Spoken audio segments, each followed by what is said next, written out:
Olá, tudo bem? Como vai você? Espero que você esteja bem, sempre bem. Eu sou Rivaldo Machado, o seu professor de Geografia aqui do SAI Digital. Hoje nós estamos aqui conversar sobre um tema de extrema importância sobre o Oriente Médio, que é o chamado conflito árabe-israelense. Nós sabemos que, de uma forma geral, o Oriente Médio ele é marcado por uma quantidade muito grande de conflitos aí, né? Sem sombra de dúvidas, todos são conflitos muito importantes. Mas aonde nós acabamos encontrando que esse conflito árabe-israelense é aquele que mais chama atenção, principalmente da imprensa, porque nós acabamos percebendo que esse conflito, e principalmente a região do Estado de Israel, que acaba acontecendo com ela. Acaba acontecendo justamente aí que existem muitos interesses internacionais. Israel, sem sombra de dúvidas, aí é o país aí que lidera, por assim dizer, o apoio da influência ocidental na região. Então, por isso que esse conflito ele é um conflito interessante. A gente vai trabalhar hoje com uma série de slides aí, porque existe uma quantidade grande de detalhes que nós devemos ver nessa nossa aula aí, né? Então, o princípio de tudo isso se encontra onde? Está aqui, né? Os judeus, que formam uma das religiões mais antigas do mundo aí, eles ocupavam essa região, um passado histórico muito grande, né? Até que por diversas razões, inclusive é uma das passagens bíblicas aí, eles acabam sendo expulso para o Egito, né? Uma chamada grande diáspora aí, né? E com o passar do tempo eles são libertos da escravidão, porque foram submetidos a serem escravos no Egito, e daí nós temos o retorno. Quando ocorre esse retorno para essa região, onde está hoje dividida entre o Estado de Israel e a Palestina, o que acaba acontecendo? Basicamente vão se formar, por assim dizer, dois grandes grupos de judeus que são representados pelos reinos de Israel e Judá também, né? Então, basicamente o que nós temos aí, que na sequência esses dois grandes reinos, eles vão ser dominados por diversos outros povos, né? Por exemplo, entre esses povos, o que nós acabamos encontrando? O Império Romano, que vai dominar essa região e vai tratar de expulsar parte significativa dos judeus daí, né? E por fim, com o final do chamado Império Romano, quem vai tomar conta de toda essa região são justamente os árabes, né? Então eles, por definição, o que nós acabamos tendo aí, né? Nós acabamos tendo que houve essa mudança. Então eles foram expulsos dessas regiões. Basicamente o que nós acabamos percebendo é que esses árabes eles só vão retornar, esses judeus só vão retornar à região, porque com a expulsão através do domínio árabe da região, basicamente esses judeus eles se espalham, por assim dizer, por diversas regiões do planeta, principalmente a Europa, né? E com o final desse domínio árabe aí, né, o fim do Império Turco-Otomano com a Primeira Guerra Mundial, e por outro lado nós acabamos encontrando o domínio da região pelo Império Britânico, lentamente, até por conta de uma política que existia nesse sentido, esse povo judaico vai retornando. Então, nesse momento, nós temos um forte processo de migração em direção a Israel, né? Então, esse processo de migração aí, ele vai ter uma duração muito longa, todo esse período entre guerras. E a partir da Segunda Guerra Mundial, ou com o final da Segunda Guerra Mundial, nós tivemos que esse processo ele cresceu assustadoramente. Sabemos muito bem, essa Segunda Guerra Mundial foi aquela guerra mundial de quem? Do Hitler, do Holocausto, campos de concentração e perseguição a esses judeus. Os judeus com medo de permanecerem na Europa, durante esse período da Segunda Guerra Mundial, a migração foi muito forte. Final da guerra, o que é que nós tivemos aí? Nós tivemos que o mundo, por assim dizer, ficou sabendo, olha o que aconteceram com os judeus lá na Europa, olha o que foram esses campos de concentração. E todo mundo sabe que foi uma situação extremamente triste, né? Foi uma barbárie assustadora que nós tivemos ali. Então a ONU, por assim dizer, como, sei lá, penso eu, uma forma de pedir um perdão diante do povo judeu, finalmente ela atendeu, por assim dizer, uma solicitação antiga desse povo, né, que foi a criação do Estado de Israel. Então ocorreu justamente lá, né, nós temos, com a derrota do nazismo, a criação desse Estadinho de Israel aí, tá? Só que como nós vamos perceber, a criação desse Estado de Israel se deu dessa seguinte forma aqui, ó, né? O Estado de Israel, nessa região da Palestina, que nesse momento estava sendo ocupada pelos árabes, o que acabava acontecendo com ele? Ele ia ocupar 47% da região, quase a metade de toda a região. Mas só que o grande problema que nós temos aí é que ocupam quase a metade da região, mas os judeus, os israelenses aí, eles só eram 1/3 da população. Então nós podemos dizer com toda certeza aí que não foi a coisa mais justa que nós tivemos. E por outro lado, na região existe também uma cidade que é considerada, por assim dizer, uma cidade sagrada, uma cidade santa, né? Que é Jerusalém.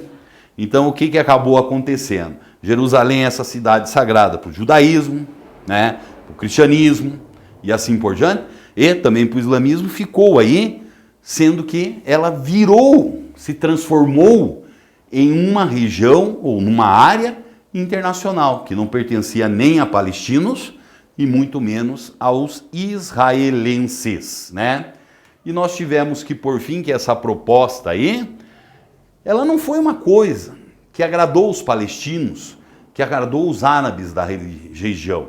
Então, nesse momento da criação do Estado de Israel, nós já percebemos que uma organização que representava esses árabes, que é chamado de Liga Árabe, ela foi uma organização que já começou, a partir de 1947, a ficar extremamente, a ter um descontento muito grande com esse pessoal aí, certo?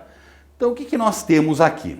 Ó, esses mapinhas é o que nós vamos tratar um pouco de tocar a nossa aula e agora em diante, certo? Então, o que nós percebemos aqui? Territórios palestinos e áreas ocupadas por Israel, tá? Então, aqui, ó, entre 1916 e 22, existiam diversos acordos aí que foram criados, onde nós tivemos o quê? A formação dessa Palestina. 1946, 47, nós vamos ter que essas manchas verdes já são o quê? Algumas regiões de domínio de judeus. Lembram da forte imigração que eu falei para você?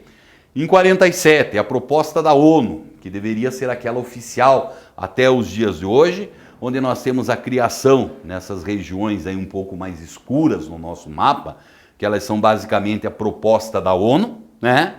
E daí nós temos as demais regiões ainda sob domínio do Império Romano. 1967, que vai ser a guerra, a primeira das grandes guerras dos 6 dias aí, nós vamos ter uma alteração muito significativa, né? Onde basicamente nós percebemos que o chamado território palestino, ele vai diminuir significativamente. E hoje, nós tivemos lá em 1967 uma segunda guerra, né? Onde nós vamos ter o quê? Uma redução muito significativa. Então, se você for comparar este mapa aqui com este mapa aqui, que seria justamente o mapa oficial do território que foi criado pela ONU, a gente percebe que Israel, aí, durante diversos conflitos, tratou de fazer o quê? Tratou justamente de dominar muitas áreas da Palestina, que até hoje o Estado da Palestina ainda não é reconhecido por muitos países do mundo, enquanto o Estado de Israel, esse sim é reconhecido, tá? Então, uma vez que foi criado, por assim dizer, esse Estado de Israel, houve um descontentamento muito grande da Liga Árabe, como eu já falei para você. E lá em 1967, uma organização chamada de OLP, Organização para a Libertação da Palestina, passa a fazer o quê? A representar esses palestinos aí. Então o que eles vão fazer? Eles vão começar a famosa Guerra dos 6 Dias, que basicamente países árabes vão se apoiar nesse ideal, nesse ideário palestino, e vão começar a atacar Israel, né? Mas a grande novidade que nós temos, o que mais chama a atenção aí, é que basicamente esses países árabes eles foram humilhados e derrotados por um novo país, por um exército muito recente que nós tínhamos aí, certo? Além disso, o que nós encontramos, tá? Entre esses países derrotados estavam o Egito, a Síria, a Jordânia e o Iraque. Então foi uma surra literal que nós temos lá. E aproveitando justamente isso aí, Israel vai começar esse processo de expansionismo do seu território. Tá? Como se não bastasse isso, levaram justamente a maior humilhação esses árabes aí. Lá em 1973, nós vamos ter o início de um novo conflito, que foi justamente a Guerra do Yom Kippur. A Guerra do Yom Kippur, ela funciona da seguinte forma: o Yom Kippur é um feriado judaico que é conhecido como o Dia do Perdão. Então os árabes, sabendo que basicamente essa galera aí seria um grande feriado em Israel, e uma parte muito significativa das suas forças armadas não estaria, digamos assim, a serviço, o que aconteceu? Vamos aproveitar essa data aí para invadir mais uma vez, para fazer a vingança lá da Guerra dos 6 Dias, né? E daí acaba ocorrendo o quê? Basicamente isso que é conhecido como a guerra, o conflito de Yom Kippur, vai durar apenas e exclusivamente 20 dias. Onde nós acabamos tendo que basicamente os exércitos do Egito e da Síria, eles são mais uma vez derrotados nesses 20 dias aí, né? Então o que acaba acontecendo? Como se não bastasse apenas e exclusivamente a derrota, vão lá os israelenses e também acabam fazendo o quê? Acabam tomando uma parte do território, tanto da Síria como do Egito, né? Que muitas vezes nós acabamos tendo que esses territórios aí, eles tinham sido principalmente anexados na Guerra dos 6 Dias. Seguindo lá, quais são esses territórios? Península do Sinai, parte do Canal de Suez, a faixa de Gaza, Cisjordânia, que vem da Jordânia, e também as chamadas colinas de Golã. Como consequência de tudo isso, o que nós acabamos tendo? Para reagir a essa ação, até por conta que o Ocidente ajudou muito nessa guerra do Yom Kippur, reforçando os exércitos israelenses, a OPEP, que é a Organização dos Produtores e Exportadores de Petróleo, né? Criaram um boicote, aumentando o valor do petróleo, e nós acabamos tendo o quê? Nós acabamos tendo justamente aí, que com isso acabou ocorrendo basicamente uma crise mundial, ou duas crises mundiais, que são as chamadas crises energéticas da década de 60 e 70, né? Então nessas crises energéticas aí, basicamente esse conflito não conseguiu ser resolvido, mas ele trouxe problemas e problemas muito grandes, que mais tarde foram marcados pelas grandes intifadas, 1987, 2000 na atualidade, né? Então são mais conflitos que vêm acontecendo aí. Hoje não se resolveu esse problema, basicamente, do Estado de Israel ainda, mas o que nós acabamos percebendo que a última das grandes reviravoltas que nós tivemos, recentemente o governo dos Estados Unidos, maior potência, um grande apoiador do Estado de Israel, transferiu sua embaixada de Tel Aviv para Jerusalém. O que é que com isso o governo norte-americano disse: a embaixada dos Estados Unidos em Israel agora é em Jerusalém. Então nós reconhecemos que Jerusalém é um território de Israel, quebrando mais uma vez aquilo que foi dito, foi pregado pela ONU, que aquela região seria uma região internacional. Tudo bem? Tudo legal? Então tá bom, um grande abraço para você.